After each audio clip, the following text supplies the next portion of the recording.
lecteurs pour une nouvelle exploration, une plongée profonde dans les méandres d'une histoire française. Ah, Accrochez-vous car aujourd'hui nous allons disséquer un récit qui nous transporte dans un petit village du Languedoc, le Languedoc. où l'amour, la trahison et le poids des conventions sociales s'entremêlent Oui. pour tisser une tragédie bouleversante. Ah, le Languedoc. Une région où le soleil brûle la terre, où les vignes s'étendent à perte de vue, mais où les secrets, eux, se murmurent à l'ombre des platanes. Exactement. Imaginez un village où le temps semble s'écouler au rythme des saisons, où tout le monde se connaît, où les ragots se propagent plus vite que le Mistral. Oui. C'est dans ce décor à la fois paisible et étouffant que nous faisons la connaissance de Richard Lemoine, Hmm, un homme ordinaire fraîchement revenu du service militaire, d'accord. qui aspire à une vie simple et tranquille. Un retour aux sources, une quête de stabilité après les tumultes de la vie militaire. Oui. Richard incarne ce désir universel de trouver un havre de paix, un ancrage dans un monde incertain. Tout à fait. Richard trouve un emploi dans une usine de conserve, Hmm, une activité emblématique de la région. oui, C'est là qu'il rencontre Geneviève, oui, une jeune femme qui deviendra sa femme. d'accord. Leur histoire débute lors du bal de la Saint-Jean, un événement festif qui marque le début de l'été. Hmm, Mais au lieu de s'attarder sur le récit chronologique, oui. et si nous commencions par la fin, La fin, hein? cette phrase énigmatique qui clôt le récit, D'accord. l'amitié est parfois plus forte que la mort. Voilà, une entrée en matière qui donne le ton. C'est une affirmation qui, à première vue, semble paradoxale, Oui. voire provocatrice. Comment l'amitié pourrait-elle être plus forte que la mort alors que la mort représente la fin de toute la rupture définitive? Justement, c'est là que réside tout le mystère de ce récit. Et si cette phrase était la clé pour comprendre le drame qui se joue sous nos yeux, si elle nous invitait à reconsidérer la relation complexe entre Richard et Léon, cet ami qui va bouleverser sa vie, C'est une piste fascinante. En analysant les événements à travers le prisme de cette phrase, on peut se demander si l'amitié, au lieu d'être une force positive, n'a pas agi comme un catalyseur de la tragédie. absolument. Replongeons-nous maintenant dans le récit en gardant cette phrase en tête. Oui.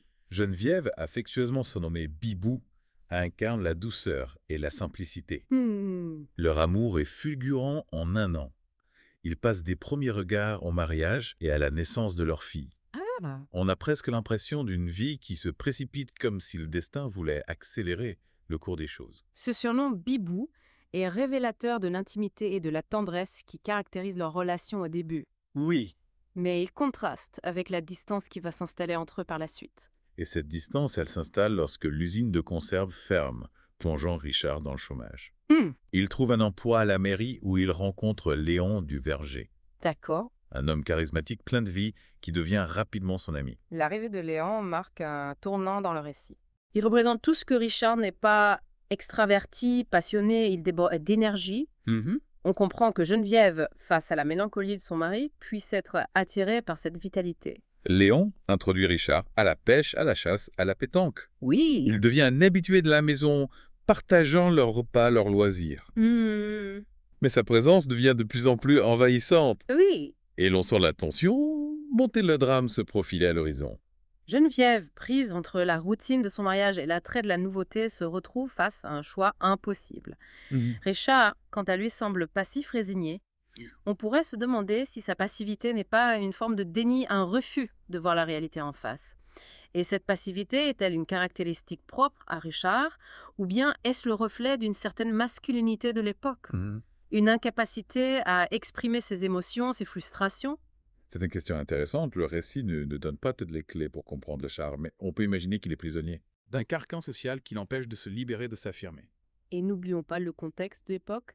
Nous sommes dans un petit village du Languedoc, où les traditions pèsent lourd, où les conventions sociales dictent les comportements. L'adultère est un sujet tabou. Oui. Et l'homme trompé est souvent la cible de moqueries, de regards méprisants. On peut imaginer la pression sociale qui pèse sur Richard. D'ailleurs, lorsque la vérité éclate, c'est un ami qui la lui révèle, par compassion. Et quelle est la réaction de Richard? Oui. Au lieu de la colère, de la violence, on observe une tristesse infinie, une forme de résignation. Comme si la trahison de Geneviève ne faisait que confirmer ses propres doutes, ses propres faiblesses, il s'excuse même auprès d'elle. Ah. Lui demandant pardon de ne avoir su la rendre heureuse, C'est un moment poignant où la culpabilité et le regret se mêlent. Et Geneviève, comment réagit-elle face à ce, inattendu? Se sent libérée, soulagée? Ou bien est-ce le début d'un nouveau calvaire, celui du remords, de la culpabilité? Le récit ne nous donne pas accès aux pensées de Geneviève, Hmm. mais on peut imaginer qu'elle est tiraillée entre le soulagement d'avoir été démasquée et la douleur de voir son mari sombrer dans le désespoir. N'oublions pas Viviane, leur fille, qui observe tout cela avec une maturité surprenante. Oui. Elle est le témoin silencieux de ce drame familial. Hum. Et on sent qu'elle presse le pire. D'ailleurs, va même prendre les devants en cachant le fusil de chasse familial. Le geste de Viviane est révélateur de la lucidité de cet enfant. Elle comprend la situation mieux que ses parents et elle essaye à sa manière de les protéger. Malheureusement, son geste ne suffira pas à empêcher le drame Léon après un accident de voiture qui le laisse profondément marqué. Sombre, lui aussi dans la dépression, Geneviève se retrouve alors prise entre deux hommes qu'elle aime tous deux aux prises avec leurs démons intérieurs. C'est une situation tragique où l'amour se mêle au désespoir. Oui. Geneviève devient le point de convergence de deux destins brisés. Et le destin va frapper une dernière fois, de manière brutale. Léon, ne supportant plus le poids de sa culpabilité, se suicide devant la maison de Geneviève. Prochain témoin de la scène s'empare du revolver de Léon et se donne la mort à son tour. Un geste mimétique, comme si la mort de Léon avait brisé le dernier lien qui retenait Richard à la vie. Oui. Et cette phrase, « l'amitié est parfois plus forte que la mort », prend alors tout son sens. En effet, on peut se demander si Richard, en se suicidant, n'a pas voulu rejoindre Léon dans la mort scellant, ainsi une amitié qui avait pris une tournure destructrice. L'auteur nous laisse face à une multitude d'interprétations possibles. Y a-t-il un lien de cause à effet entre la mort de Léon et celle de Richard? Oui. Est-ce la culpabilité, le désespoir, ou bien une forme de loyauté morbide qui a poussé Richard à commettre l'irréparable? Ce qui est certain, c'est que le suicide de Léon agit comme un électrochoc pour Richard.